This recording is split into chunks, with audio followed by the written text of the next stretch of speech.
All right. Hey, well, welcome to another episode of Coach P's Perspective. Man, I'm pumped. Today I have legendary coach Tom Ryan from Ohio State University, the Ohio State University with us.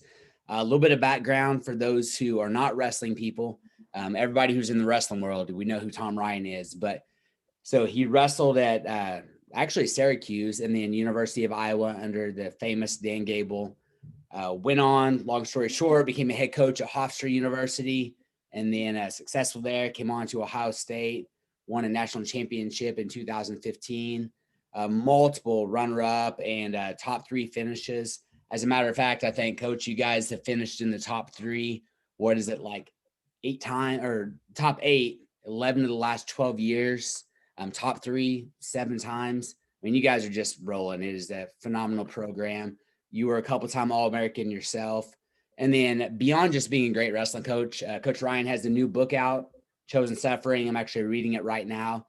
And then he is just a top-notch human being, even better than he is a coach. So, Coach, man, thank you for being on. I appreciate it. Thanks, man. Good to be with you today. Yes, sir. So, well, I'm honored to have you on here. Not just because you're a great coach, man, but to learn from you. As a coach myself, I'm always trying to expand my knowledge base. And as a Christian, same thing. So I'm pumped to have you on here, and let's just kind of start here. Just give us a little bit about your background, man, where you grew up, maybe how you got into sports a little bit, just some of your family backgrounds. Yeah, well, it's a little different than yours, man. Dad in the sport. My beginning was different. I was I was raised in Long Island, New York. So about in Wantagh, New York, which is about 35 miles east of Manhattan and about 8 miles just due north of the Atlantic Ocean. Wrestling wasn't introduced in my life until 7th grade. And before then, as a kid, it was all the, you would say, all the traditional sports. It was soccer and baseball and basketball. And in 7th grade, what introduced me, and I had an older brother, Frank.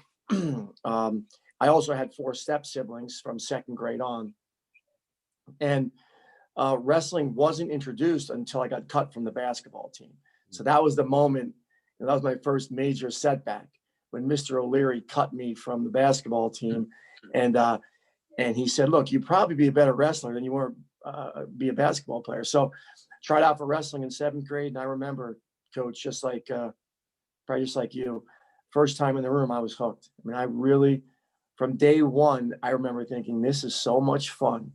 Man, I love wrestling. So started in 7th grade, and obviously my older brother was a wrestler. So we were really fortunate to be on, we were on the junior high team together, and then I made varsity in 8th grade. So I was on the varsity team with him for a couple of years, and then he went on to college, wrestled in college. Actually signed at LSU, then Tennessee, and then ended up at Syracuse because of just Title IX. And that was that period of time where schools were getting cut.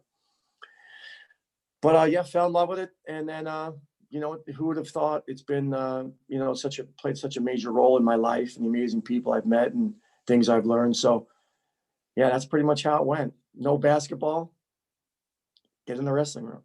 Yeah. Well, we are grateful for the guy who cut you in basketball. Mr. O'Leary, if you want to find him, his name is Tom O'Leary was his name. Never he was a great guy, but he had the the white string whistle, the silver whistle. I remember him like it was yesterday. But he's grateful for him. Gave me some truth. I needed some truth. You're not very good at it, son. Try something else. One of my so Tanner Gardner, he ended up being a 3-time All-American for Stanford, and Tanner was one of my guys. And same thing, he got cut in middle school basketball. Head coach before me, Coach Gonzalez, said, "Hey, I think you should go ahead and try out for wrestling," and he did. And anyway, so we're thankful for those basketball coaches that cut you guys and send you in the right direction. So yeah. All right. So now you went on, you wrestled for Syracuse for Gene Mills, who's a phenomenal coach and wrestler. And then, but your dream was to be in that Iowa program. And not that Iowa's not so good, and they're actually a rival of you guys, but, to get to wrestle under the legendary Dan Gable, what are a couple of things that wrestling in that program did to send you in the direction that you ultimately ended up going and even carrying over to Ohio State? Yeah, so Syracuse was an amazing program when I was there. Like you said, Gene Smith was the head coach there, and I was living with my brother. Right, and my brother has just been a driving force in my life as well. As a great example. He was a couple-time captain at Syracuse. Now he's one of the top attorneys in the world. He's the chairman of the firm called DLA Piper, which is an intellectual properties attorney. So he was just he was just a really good example for me. So leaving Syracuse and going to Iowa, it wasn't like it was. He had 1 year left. Right, he was going into his senior year at Syracuse, and I was going to my third year at Syracuse. But there was a pull in the sport that was incredibly strong for me. And despite the fact that Syracuse had offered me while I was on a full scholarship, I felt like I had to have something more. And I met with my brother and obviously called my parents. I said, look, I'm going to walk on in Iowa. I'm going to go out to the University of Iowa. And my dad and mom supported me. My brother was like, go. I'm like, come with me. He's like, I got 1 year left. I'm going to graduate in finance. I'm going to law school. He said, but you go. So I ended up driving out to the University of Iowa and stayed in a hotel for a while. Made friends with a couple guys on the team. It was June when I moved out there. Made friends with Terry Brands. He was really my first really good friend out there. And obviously I didn't know anybody on the team. I only knew of people. And coach, at the time, right, it was like there was no internet. Right. I mean, it was this was 1989. There was no like, oh, look at him on Flow. This is, I didn't know their roster. I mean, there was just no way to know anything really. You're only on TV a few times a year. So, when I got to Iowa, the first person that really befriended me was Terry Brands. And he asked me if I needed a roommate. And of course I did. So I moved in with him and living with people, as you know, when you're in an environment with incredibly motivated people that have the highest aim for their life, kind of lightning strikes. And I think the biggest thing for me, besides being around people like Terry and a bunch of other guys, right? Our team won a few national titles when I was there. And I think the biggest thing for me, where the most progress occurred, was trust. I had a blind trust in Gable and his system. And when he said something, I listened to it. And I think that I know this for sure, right? As a coach, as a parent, right? Trust always precedes real progress. Yeah. And in that place, there was tremendous trust. Yeah, I love that, man. That's something, I know that you're big on relationship building, and so am I, and that's where that trust really comes in. But like that, you said blind trust, you went in and you knew that Gable had a system that was going to get people where they needed to go, and you had that blind trust. I did. And, it was just, obviously the people in the room. I think, when we're willing to live in a world of truth, we can make great gains. I think a lot of people don't live in a world of truth in their own minds. I think they say they see things for what they are, but then don't really act on them. So in the Iowa wrestling room, I got truth every day. But I think human beings love feedback, right? They want feedback. And in the sport of wrestling, I believe that we get feedback every workout. Yeah. Right. Now, listen, a coach can tell you, right? Coach Park can come by and tap you on your shoulder and say, hey, you got to give more in practice today. You got tired halfway through, or hey, son, you're single leg. You kept getting in, but you weren't finishing. Right. But at some point, each of us, right? It's each of us. It's our responsibility to assess these things ourselves. Right. And I think that, in the Iowa wrestling room, I got truth. Wow. The first thing I realized when I got there, I worked out with the Steiner brothers, and I talk about the story in the book, and I didn't know these guys. They were both smaller than me. Right. One was a 34 pounder. One was a 142 pounder. And I think also for any listener, I think something that's powerful is that I never viewed myself as a walk-on. Right. Why would we label ourselves as something that we shouldn't, right? Because I think we can lose ourselves if we allow that to happen. So when I got there, two of the first guys I worked out with were the Steiner brothers. This was the first workout I've ever experienced in the Iowa wrestling room. I remember sitting in the corner of the room. I didn't know anybody, and Gable came walking over to me. Now I know who Gable is. He doesn't know who I am from Adam, right? So he said, "Who are you?" And I said, "I'm Tom, and I want to transfer here." And this is just the way it went. So he said to me, "Well, Tom, you're not going to get any better sitting there." He said, "Go wrestle with these two guys over here." So he put me with the Steiner brothers, and he put me with two people that he knew he would get a fair assessment of what I was made of. Yeah.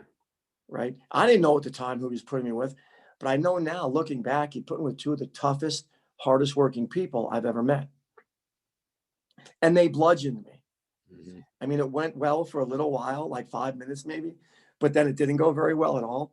And the thing that I took away from it, right? I remember leaving the facility, bawling, crying my eyes out. I mean, I was humbled. I was embarrassed. I was so tired. And you've probably been there, Coach, where you're so tired that you actually, and I don't know, anyone doesn't understand wrestling, but if someone, imagine, right, someone just pulling on your neck and you're trying to pull your head up, eventually your neck muscles don't work anymore, right? And I remember leaving the facility and I just couldn't pick up my head. And I had my stuff and I got in my car and I turned the car on. It was a warm summer day in Iowa City. And I remember just crying and bawling my eyes out. Like, that was embarrassing. I got killed. Do I really want this? Right? That crossroad moment. Is this what I really wanted? I drove halfway across the country, gave up a full scholarship. Am I a fool to think that I can compete at this level? Now, keep in mind, they were 34, 42 pounders at the time. I was a 50 pounder. So I should have the advantage on them. I was a year older than them. And on the way back to the hotel, because I just got out there, I'd actually driven through the night. And I remember thinking to myself, what's going to happen? What am I going to do? Right? Should I just go back? But something in me, right, was just, this matters too much to me. And well, if I just get stronger, they won't feel stronger than me, right? And well, if I just, don't get tired, then they won't have an advantage for me. And if I just, when I do shoot, if I can just finish the shot, then they won't, their defense will be better than my offense. And it took about 90 days of 2 or 3 a day, hard sessions a day. And then you finally start to make some gains and you have some breakthroughs. And we hold on to those small little truths, right? Those small little victories. Hey, I wrestled this guy today and I wrestled him last week and he beat me 50-0. And today he beat me 48-2. Right.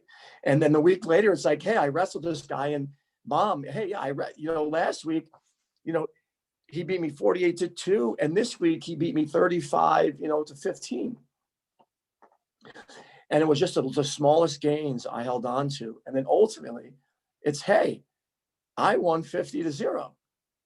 Right. So it's just these small little gains I was holding on to, and all, on the same thing that every human being in the history of time that's done well in anything is you fall in love with it. And it means more to you. The pains and the struggles going through them mean more to you than any barrier that you'll face can fight against you.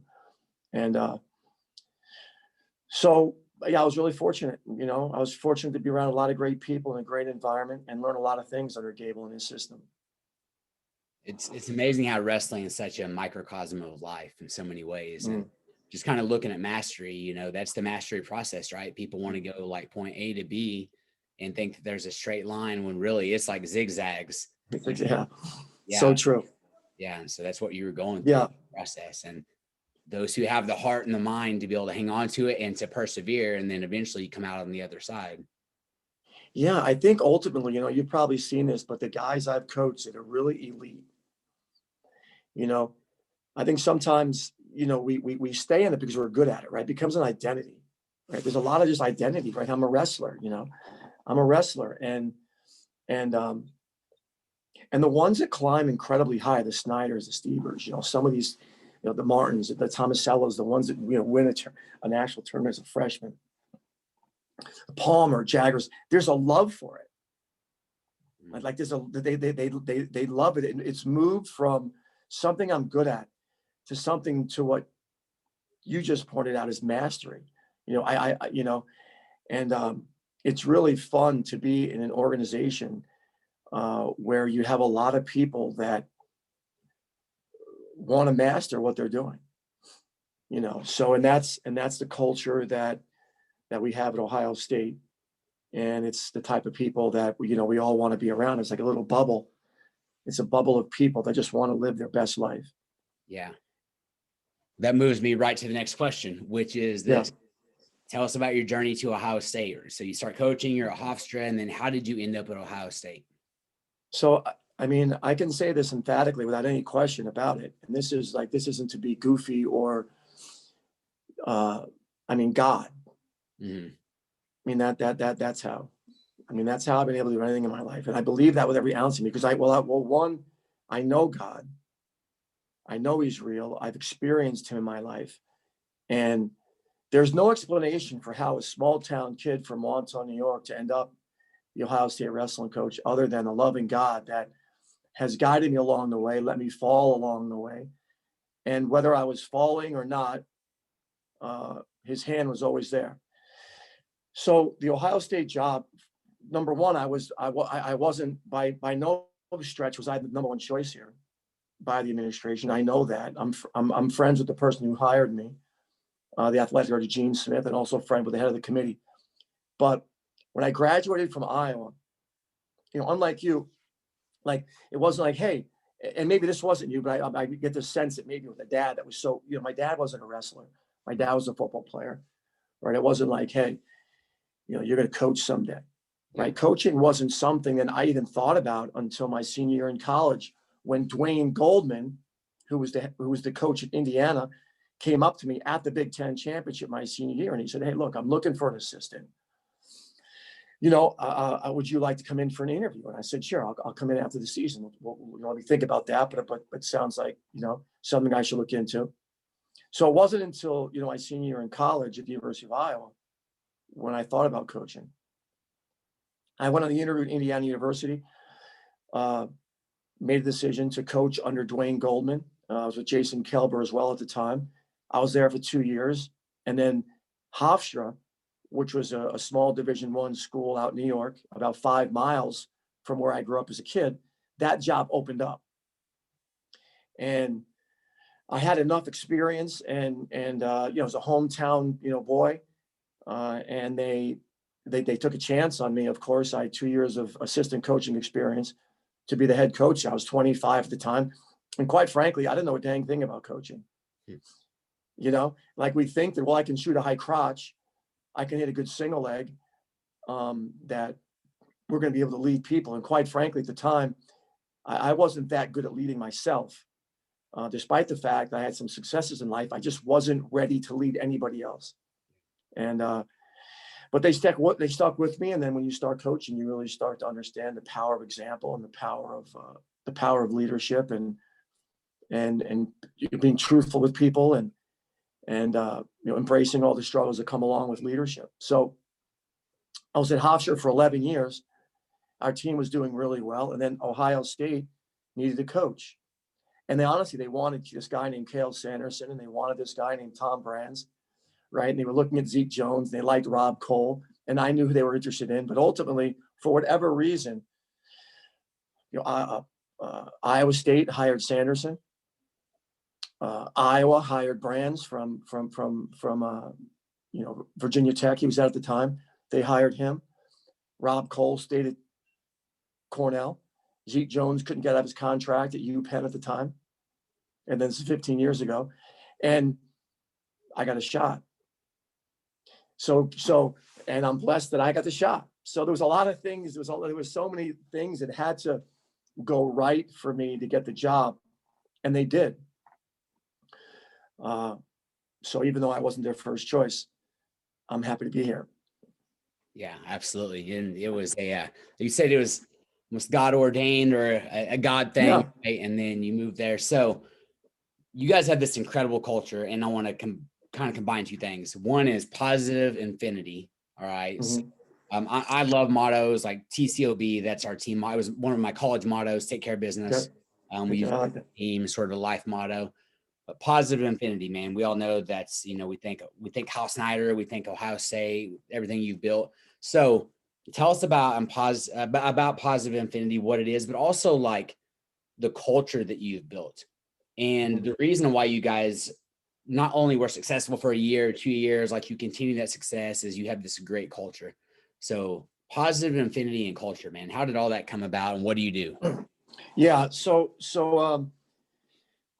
I guess just in general, right? A general statement, right? The opposite of positive infinity is negative infinity, right?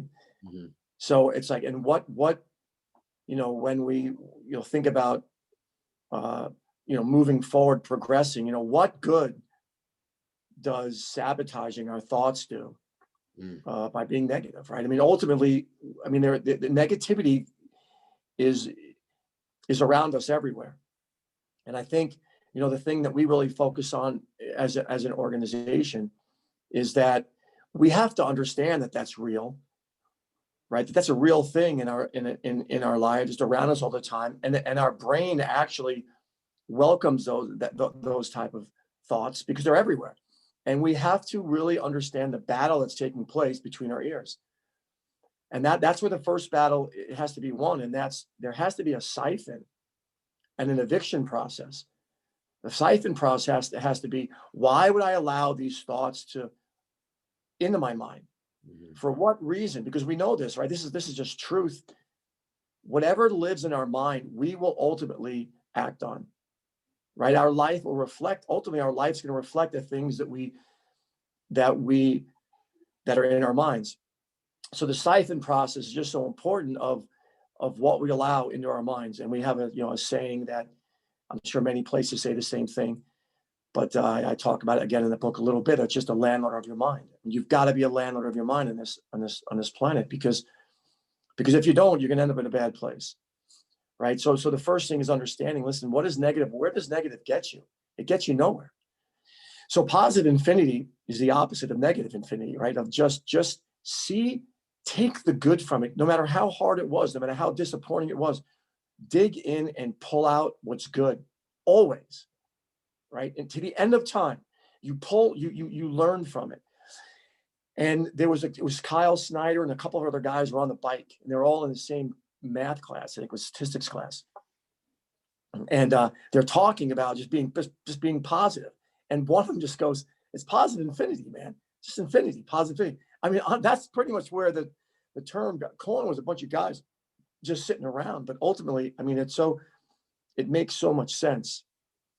And then culture-wise, when you live in a place, in an environment where people are just positive and happy to be there and grateful to be there, you create an environment of deep love, right? My guys know I love them, right? Mm-hmm. And when listen, fear is a motivator. We know that, right? I mean, there's no question. Fear is a fantastic motivator, right? Be home at 11 or you're grounded for a week. I mean, that's fear. I mean, that's some.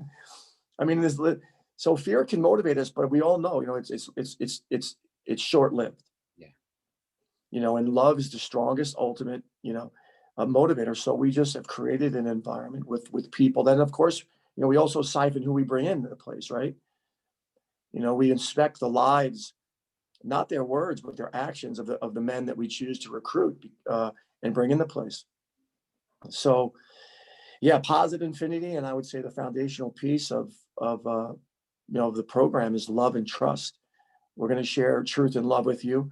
We're going to surround you with really good examples and be examples, and we're going to embrace the tough stuff together. And I'd say that's kind of the foundational piece of the program. Okay, nice. Now, you mentioned this, and I want to, because we can apply this a lot of places, and I've always believed this. Principles are principles. Once you know them, you can apply them anywhere. But so what kind of person does Coach Ryan recruit to Ohio State? And connecting that, because we have businessmen that listen to this. So who are they hiring? We have college and teenagers listen to this. Who are they hanging around? So what kind of person do you recruit to your program to make sure that you guys are maintaining and building that great culture? Yeah, so there's some things from a wrestling standpoint that we're looking for, right? And if the individual has those things from a wrestling standpoint, then you look into things much more deeply, right? But initially, I'm watching video. We're studying the elite in the country. Mm-hmm. We're looking for aggression, right? We know that aggression develops. We know that passivity doesn't. Someone that's willing to take chances will develop much more than someone who's afraid of taking chances.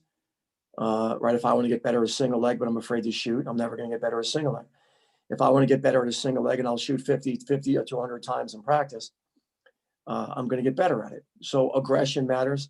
Emotional control, huge factor. We follow their Instagram, their Twitter. So not only right on their when they're competing, but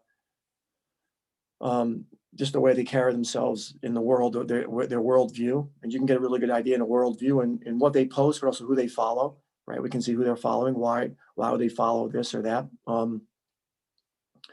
We want someone who gets along with others really well, right? So they're going to be missed, right? So once you get through the wrestling side of things, you start to, when I'm in a high school and I'm walking around the school visiting a particular student athlete, I'm talking to everybody in the school, right? I'm talking to the kid opening his locker. Hey, do you know so and so? Tell me about him. I'm talking to the janitor.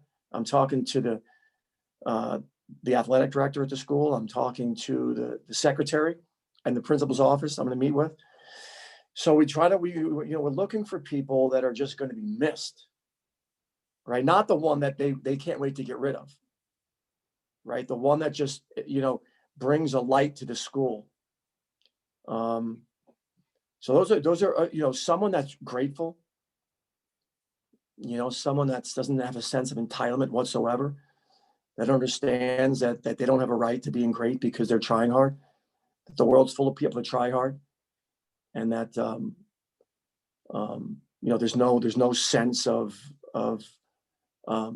entitlement. Obviously, someone that is a tireless worker, that's not afraid of rolling up their sleeves and just. I like someone that runs fast.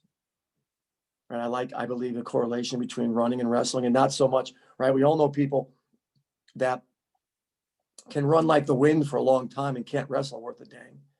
But there are very few people that can wrestle really well and can't run really well. Yeah. There's a mindset, right? There's a mentality side.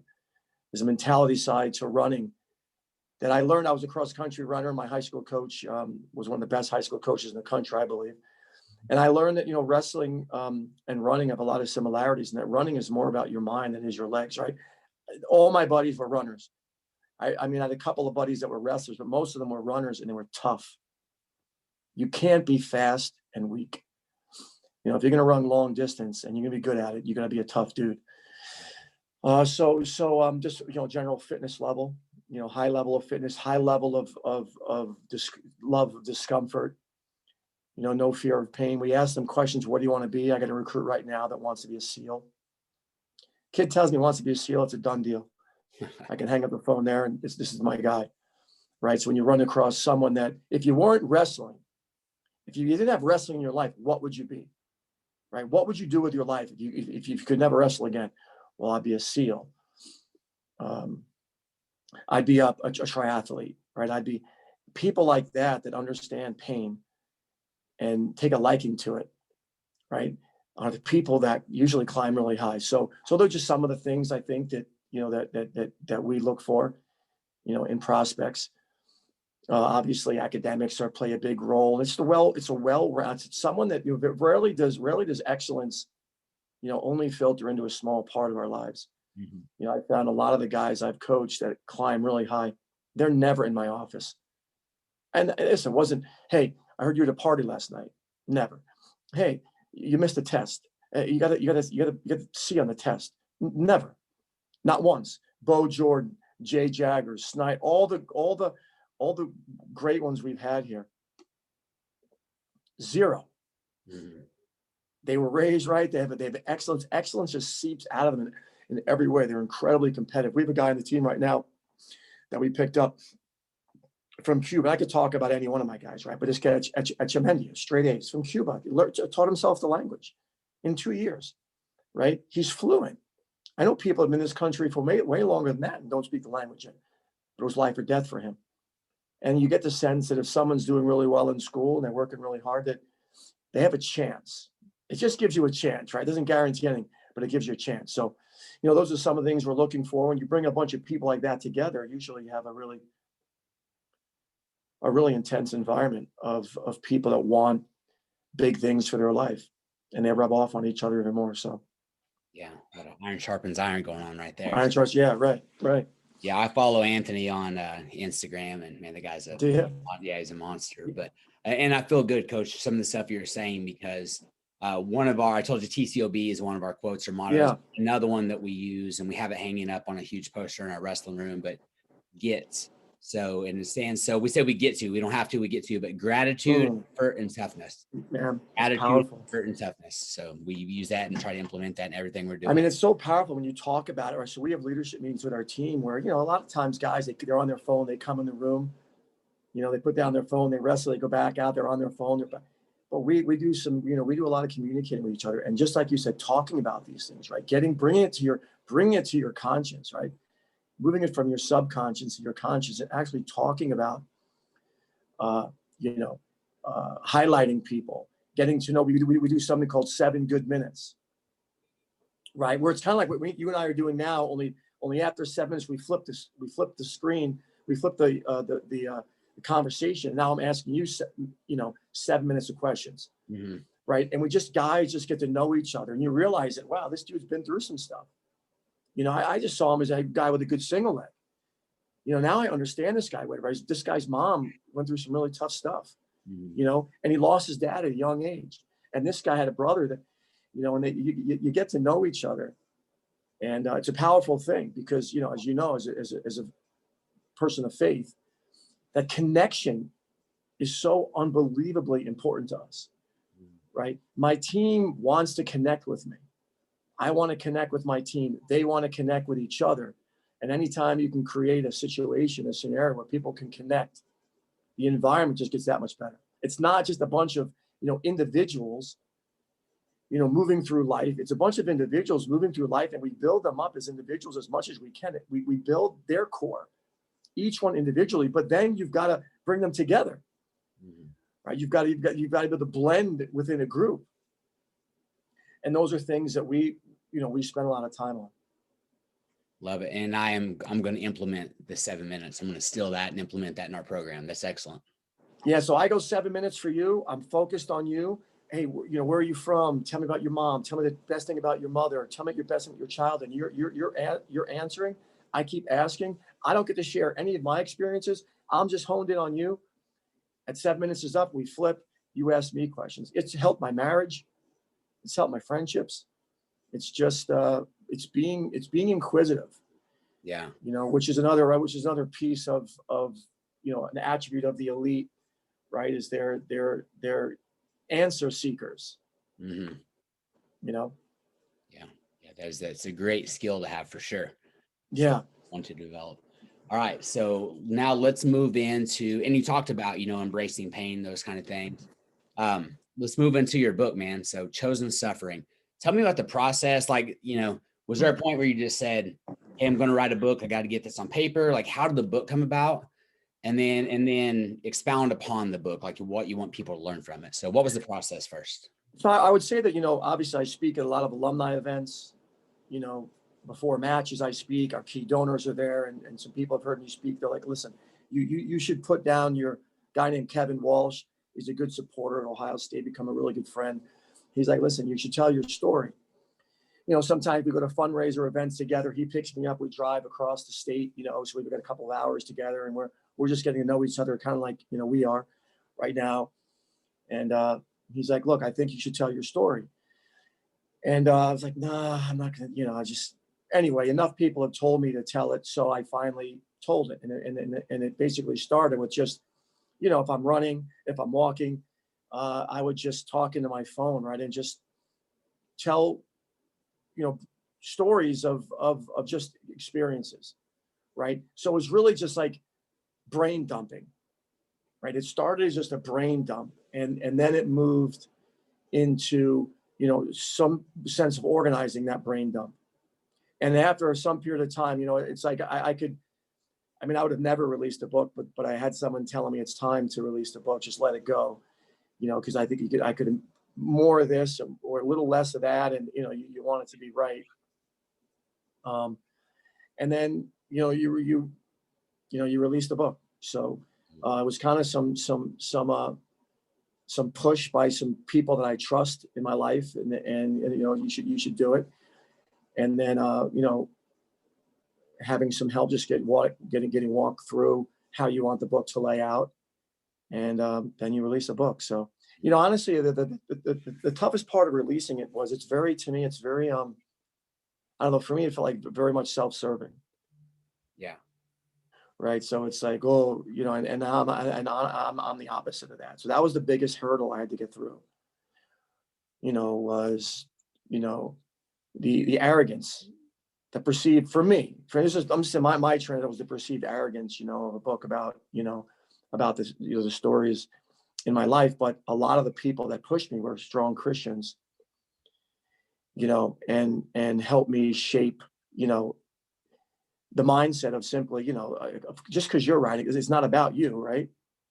It's about how you can impact others, right?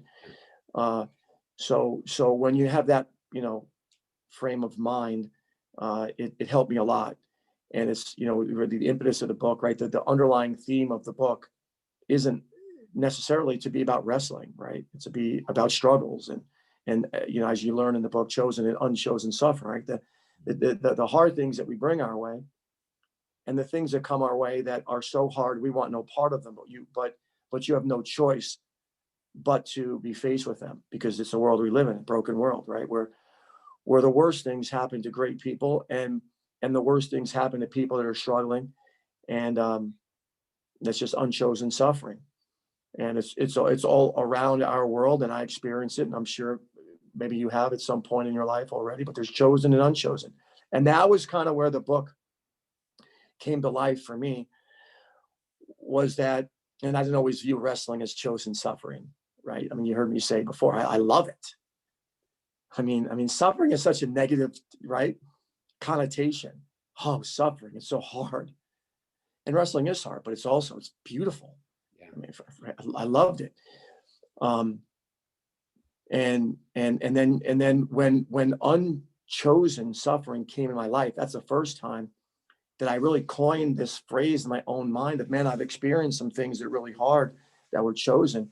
And I've experienced this thing in my life that I didn't want, and that was unchosen. And quite frankly, the unchosen had challenged me far more than the chosen did. It was the unchosen that brought me to my knees. And it wasn't, losing the national finals didn't bring me to my knees. It stunk. It was hard. My team losing in 2018, my team losing in 2009, and I thought we'd have way more than one national title right now with some of the teams I've had, but we didn't. In 2009, Iowa had 3 forfeits in the All-American round. It's unheard of. Yeah, that's the only way they could beat us. They beat us by 4 points. They had 3 forfeits in the All-American round. Hey, listen, it wasn't meant to be. It's the way it goes, right? And then in 2018, we were trying to beat a team that had 5 returning champions. We beat them in the Big Ten. They beat us at the Nationals, really close.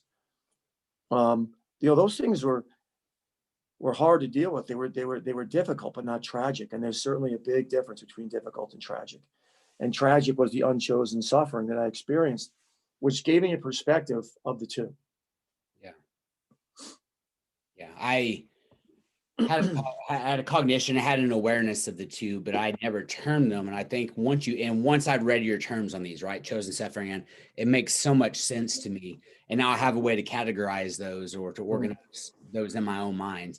And I love chosen suffering. I mean, I no longer, but I still work out like a maniac. And you look like it. You look lean, man. You look lean. Yeah.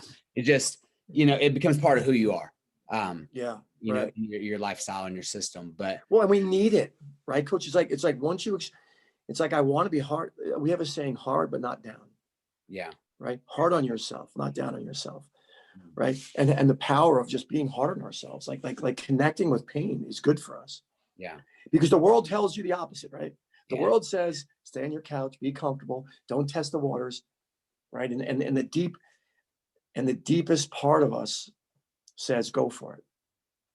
go for it, chase it, Yeah. get uncomfortable. And then the other side, the guy on this side of the shoulder saying, don't do that. That's scary out there. Just chill out, sit on the couch, make yourself comfortable. On this side saying, go get it.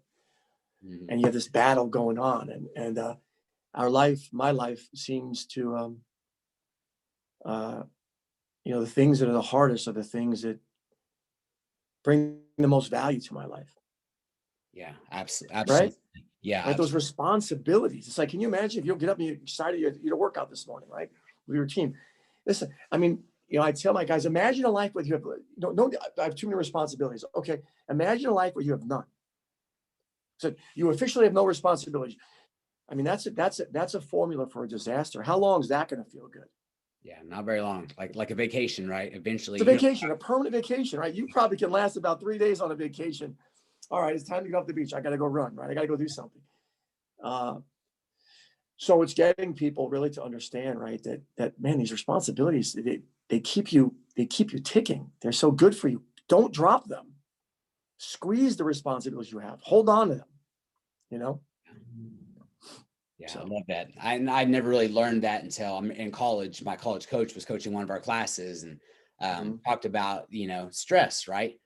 You stress, which is good for you, and distress, which is bad for you, right? So being under stress, but we need stress in our life. Stress is not a bad thing. So a lot of times we look at these terms, pain, suffering, stress, and we have a negative connotation when really, like you said, to live, not just to be alive, like physically, but to live.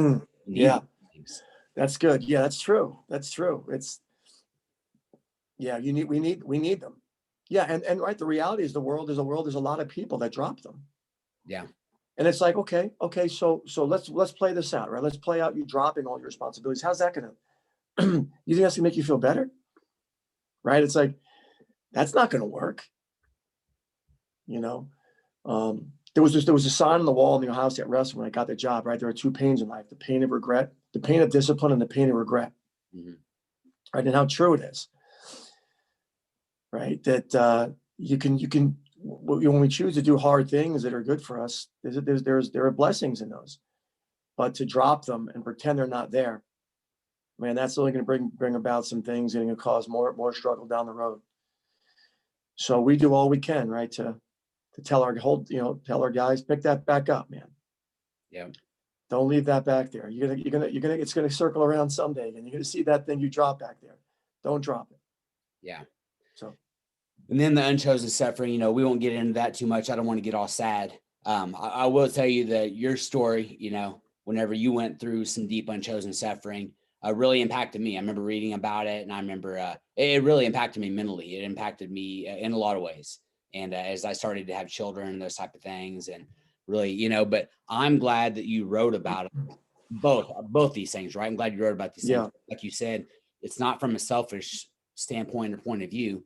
It's to tell your story and these stories to help people that are out there, because so many of us have experienced so many things that are similar. May not be the exact same experience, but there are things within it that help us. So the things that you're teaching in your book, as you tell these stories, they help me to want to become a better coach and a better dad and a better husband and so all these type of things. But let's do this. What role, because I know that, and we've already mentioned a couple times that, you're a strong man of faith. What role does faith play in your life as a coach, and then just in general, man, as a Jesus believer and follower? Yeah, well, it's the foundational piece of my life, right? It's become, in 2004, that my worldview changed. I was brought to church every week as a young kid. And then I went to, mom took us to church, kicking and fighting the whole way there. Right. And I never really connected with Christ in the way that I do now. And simply because I was believing because I was told to believe. That's not a really good reason to believe anything. Right. And obviously that type of belief will melt under pressure. Right. And then when I decided to take a look at explore, right, when I decided to explore whether he is real or not, through my thinking, not through me thinking because mom told me to, dad told me to, my brother was or wasn't, my pastor, the church I went, people around me, I believe because I studied it, because I I looked at the evidence. I looked at the evidence personally, looked at the evidence of there being a God or no God. And when I stacked up the evidence, it became very clear to me that it took more faith for me to believe in no God than that there's a God. And the reason why I took the time to study and to look at it was because I was in pain, right? Pain was the catalyst. Things were going really well for me until I was 36 years old.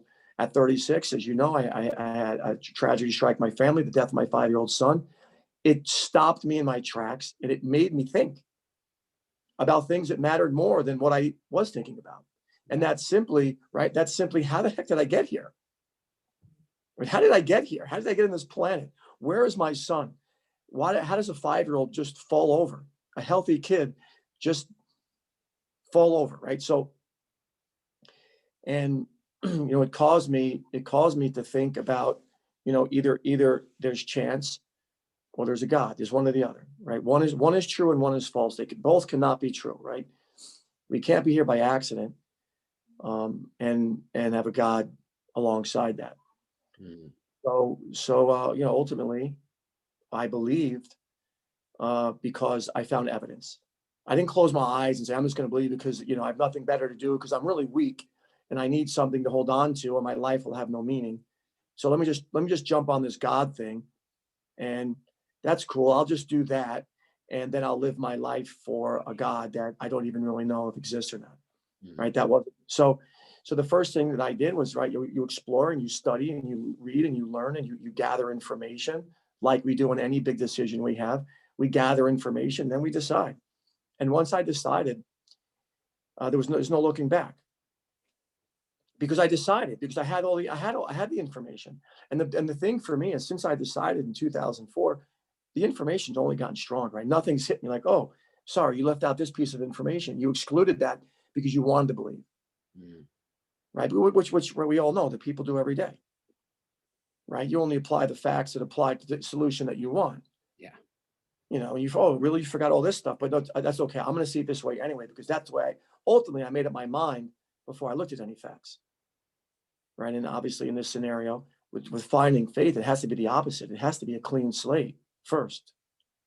So the clean slate led me to God. And then listen, I can't shake him. I can't shake him. It's not like, well, okay, let me forget everything I learned. How's that going to work? It's just not going to work. So every scenario in my life, I try to apply, the faith that I believe in. And obviously I'm a sinner, right? I'm a 51-year-old guy living on earth that is far from perfect. And I struggle, right? And everything I do isn't perfect. Every word I say isn't perfect, right? Every decision. But that doesn't mean that at all. And it's not an excuse. It doesn't mean at all that God's not who he said he was. It just means that I'm a human that struggles. Yeah. Right? Because I think one of the things that we all hate is hypocrisy, right? There's nothing worse than hypocrisy, right? Someone that says one thing and does another, which we learned, right? The hypocrite back in the Greek days, the hypocrite was an actor, right? The hypocrite was the mask on the face. And we went and we watched plays, and the hypocrite, right? They had a mask on. They were one thing on the stage and something else. They were pretending to be something they aren't. Well, we know that Jesus didn't pretend anything. He was who he says he was. So I use it.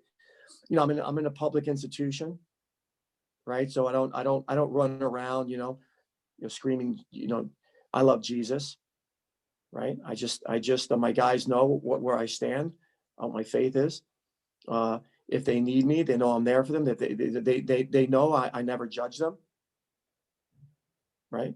But I'm responsible to help them grow. So I'm going to assess things they're doing in their life, but it's not from a place of judgment. It's a place of love, which I said, in the leadership absolutes is truth and love. Not truth because I'm better than you and I want to beat you down, but truth because I love you. Mm-hmm. And there's a big difference between the two. So it's just part of me, right? It's just part of my life, and it's a foundational piece of my life. And any chance I get to talk about God, I do. Now I don't get to do that openly in my wrestling room, but if I'm asked to speak or I'm out of my wrestling room, yeah. The first thing I am is a child of God. That's the first thing I am, right? The second thing I am is a father, a bunch of people, and a husband. And then third, I'm a wrestling coach. And I'm fortunate to be at a place that, gives me a little bit of a voice, right? Yeah. And we all know there's probably people, not that we know for sure, there's a lot of people far brighter than me that's sitting on park benches right now. And for whatever reason, they don't necessarily have the voice that I have, even though I could sit next to them and learn for hours and days at a time, right? But I've been given a platform and I'm going to use it. Yeah. I love that you use your platform. First off, as a Christian, I love you that you use your platform, to shine a light on Jesus and toward Jesus, and I also, I was thinking as you were talking there, a few years back, the Baker University wrestling coach, Cody Garcia, stud wrestlers, couple-time Division II national champ, good friend of mine, Yeah. working a wrestling camp together. And we were having a conversation during a little downtime at the camp, and somehow it came up. We just, talked about how we're decided not to keep Jesus in a box. Sometimes people are like, they're Christians and like, okay, I'm a Christian on Sunday, but whenever I get to work on Monday, because it's a public institution, whatever, I can never talk about Jesus. And so they always kind of keep Jesus in a box. And not that and I'm a public school teacher, right? So not that I can go in and openly tell people about Jesus, but yeah, it permeates every area of my life.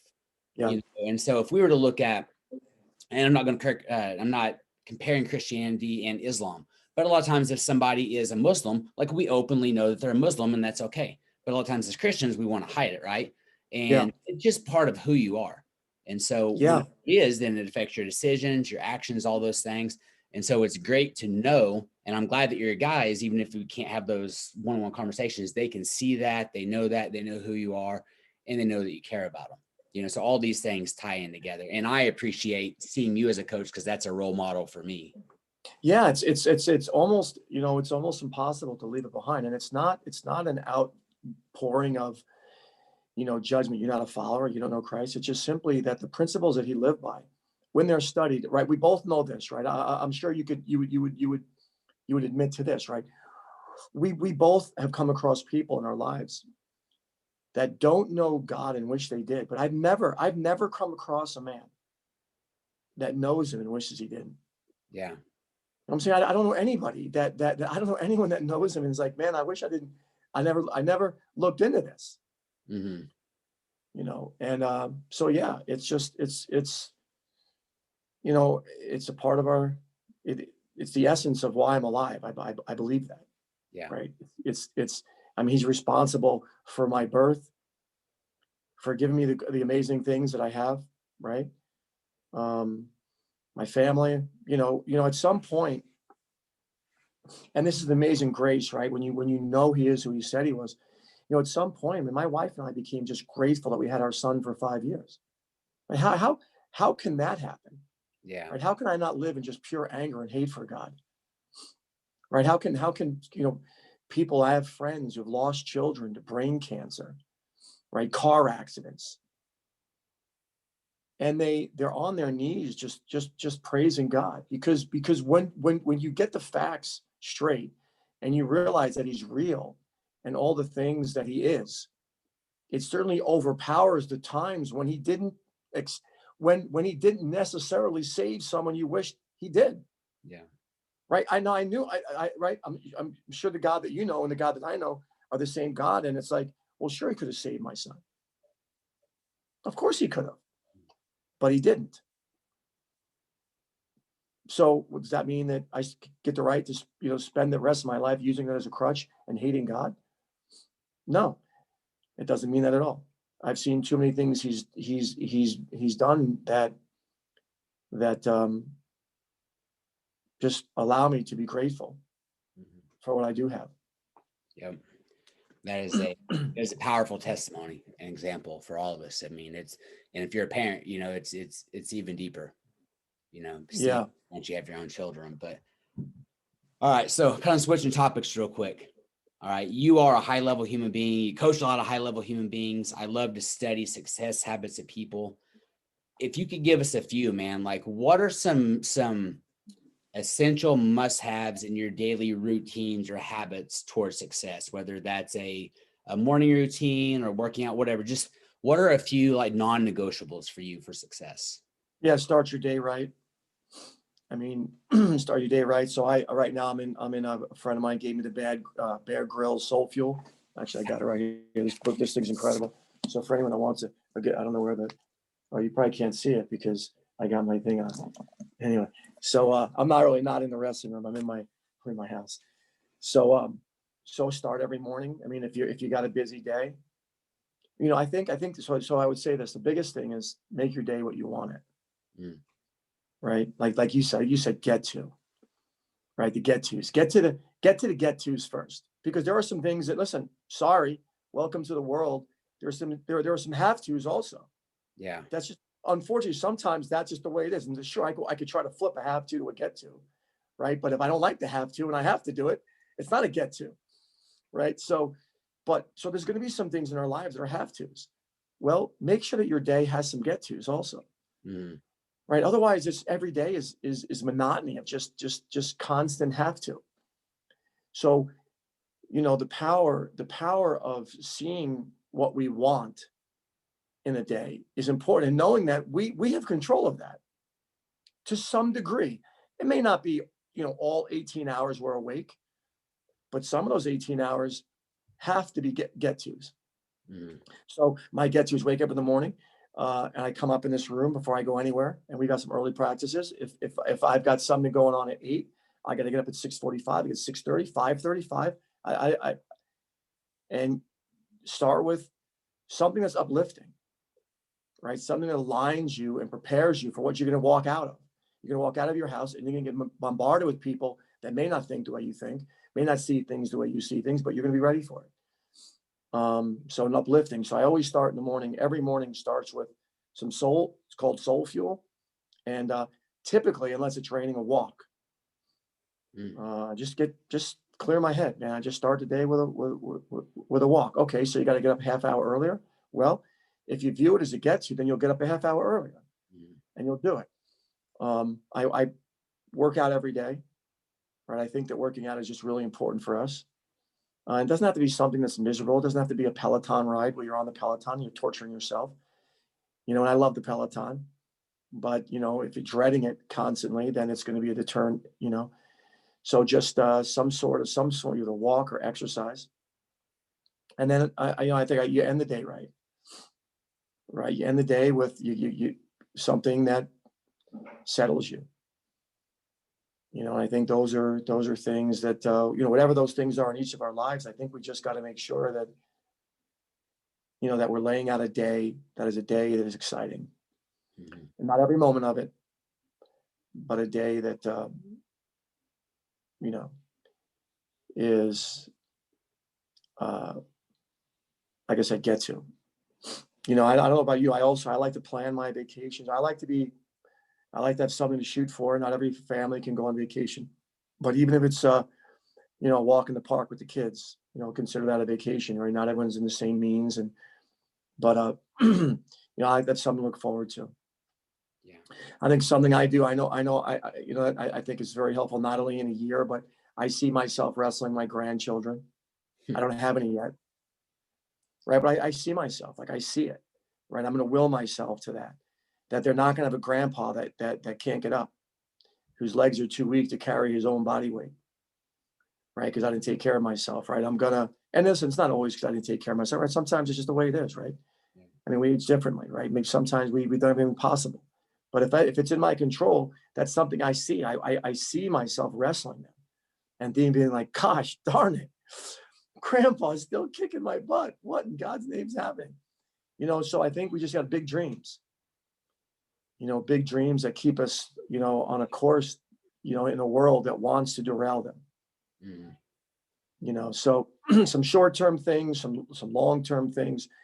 I listened to this Peterson, I like this guy, Jordan Peterson, and he just talks about this, and he talks about, painting. I mean, treat yourself like someone you care about.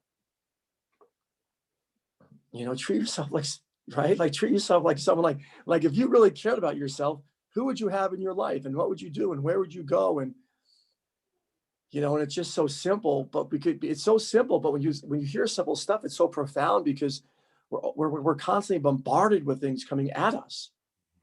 And unless we take some time to think we're stuck in the world of things coming at us. And quite often they'll take us to the wrong place, you know?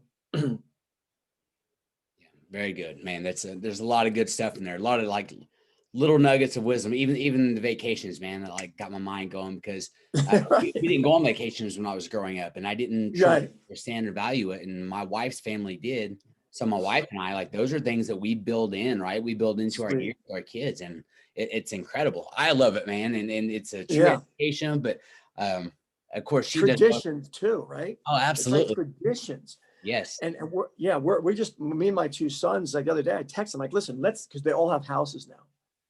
Right. So all my kids, you know, there was only one house. Now they each have their own house. So it's like, okay, let's start this tradition. Each year we'll help each other put up the Christmas lights. Mm. And let's just get together, you know, because you need, you know, which is, let's just start. So we're starting, right? So you know, it's a reason to get the boys together and you know, mess up our houses. Yeah. Love it. Love it. All right, Coach. Last thing I always do on here, and I appreciate your time big time. I'm grateful for it. But last Yeah, thing, it's good to be with you. we're athletes, man. Got to have fast feet, right? So I'm going to make you be quick on your feet here. All right, let's see.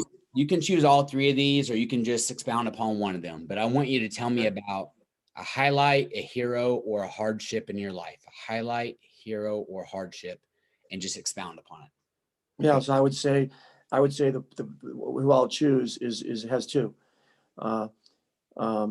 He's my hero and hardship, right? They fall in the same. And that was my 5-year-old son, Teague. I've met a lot of amazing people on this planet, from Dan Gable to Gene Mills, right? A lot of amazing wrestlers and just men, business leaders.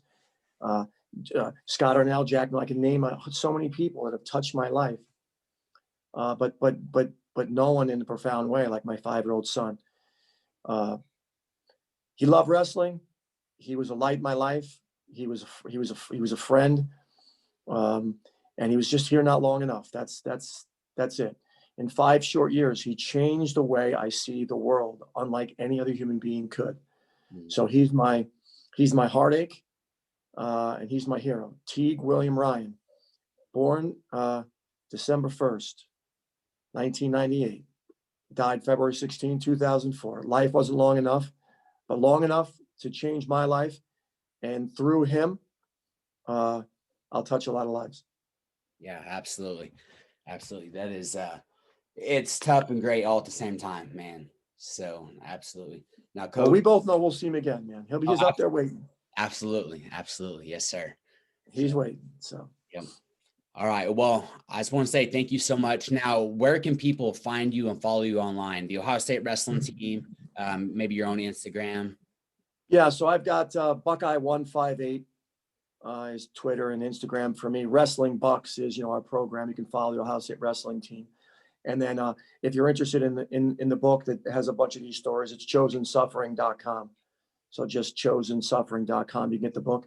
And if you've got someone in your life that's struggling and you want them to write a note, if you order through Chosen Suffering, you just put a note there's a place in the ordering that you can say, hey, my buddy Joe just lost someone, or my buddy Joe's struggling. Can you send him a note of encouragement?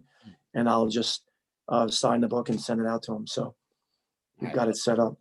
Great idea. And for those listening, I will put those Instagram and Twitter handles in the show notes, and then I will put chosensuffering.com in the show notes so you guys can get on and order the book. And again, Coach, man, I appreciate your time. Thank you so much. This has been phenomenal. As soon as we get off here, I'm going to be like taking down some notes. I always encourage everybody, don't leave it up to your mind. Take notes. You gave me a lot of notes to take. Yeah, man. Good to be with you. God bless those kids, man. You're in a fun time, huh? Yes, sir. Yes, sir. And thank you. All right. Well, everybody, this has been another episode of Coach P's Perspective. May God bless you, shine his face upon you. And until next time, peace.